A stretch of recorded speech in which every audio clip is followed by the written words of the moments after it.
Hello दोस्तों, कैसे हैं आप लोग। आशा करते हैं सबकी तैयारी अच्छी चल रही होगी। तो आज अपन पढ़ने वाले हैं मोस्ट इम्पॉर्टेंट क्वेश्चन जो कि ड्रग इंस्पेक्टर में पूछा जाता है और खासकर इसका इंटरव्यू में सवाल जरूर किया जाता है। जैसे कि penalty and offences under the pharmacy act 1940, मतलब कि जो रूल्स रेगुलेशंस होते हैं उनके नियमों का पालन ना करने पर कौन कौन से पेनाल्टीज होती हैं और क्या क्या एक्शन लिए जाते हैं। तो ये आपको जानना बहुत जरूरी है। तो चलिए अपन समझते हैं।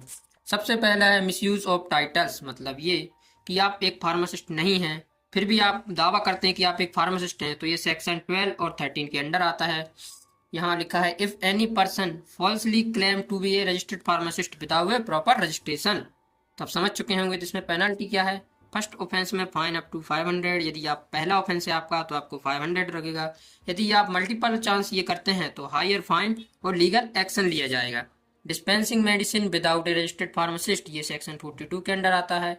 If a person who is not a registered pharmacist dispense medicine, मतलब ये कि आप एक रजिस्टर्ड फार्मासिस्ट नहीं है फिर भी आप मेडिसिन डिस्पेंस कर रहे हैं या मेडिसिन बेच रहे हैं, तो यह सेक्शन 42 के अंडर आता है। तो इसमें पेनाल्टीज होती है इम्प्रिजमेंट अप टू 6 मंथ और फाइन 1000 और बोथ, मतलब ये है कि आपको जेल और 1000 रुपये तक का जुर्माना दोनों हो सकते हैं।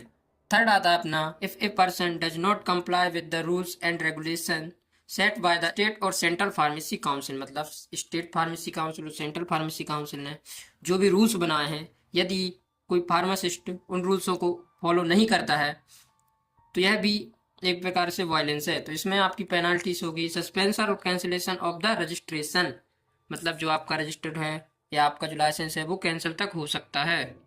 फोर्थ नंबर पे आता है इफ ए पर्सन प्रिवेंट और रिफ्यूज टू प्रोवाइड इंफॉर्मेशन, मतलब ये कि कोई पर्सन अपनी मेडिकल की जांच नहीं करने दे रहा है किसी ड्रग इंस्पेक्टर को या ऑथराइज्ड ऑफिसर को, तो यह सेक्शन 26 और 42 के अंडर में आता है। तो यह भी एक प्रकार का ऑफेंस है जिसमें कि आपको पेनाल्टी हो सकती है फाइन और imprisonment as per state government rules, मतलब जो स्टेट गवर्नमेंट के जो भी रूल्स हैं उसके हिसाब से आप पर फाइन और आप पे एक्शन लिया जाएगा। 5 नंबर है ऑपरेटिंग ए फार्मेसी विदाउट रजिस्ट्रेशन, मतलब ये कि बिना रजिस्ट्रेशन के आप फार्मेसी चला रहे हैं तो इसके पेनाल्टीज रहेंगी फाइन और imprisonment as per drug and cosmetic act 1940, मतलब कि जो ड्रग एंड कॉस्मेटिक एक्ट 1940 है उसके अंडर जो भी फाइन और जेल का प्रावधान होगा वो आप पे किया जाएगा।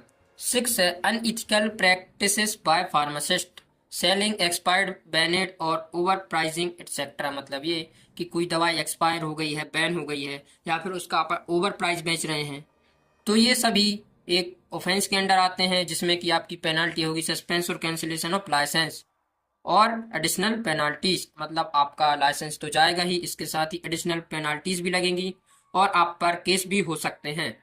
तो दोस्तों ये रहे कुछ नियम कानून जो 1948 एक्ट के अंडर में आते हैं। वीडियो इन्फॉर्मेटिव लगी हो तो चैनल को सब्सक्राइब जरूर करें। मिलते हैं एक और नए टॉपिक के साथ जो कि आपके ड्रग इंस्पेक्टर और किसी भी गवर्नमेंट फार्मासिस्ट के लिए बहुत ही इंपॉर्टेंट रहेगा। Thank you so much.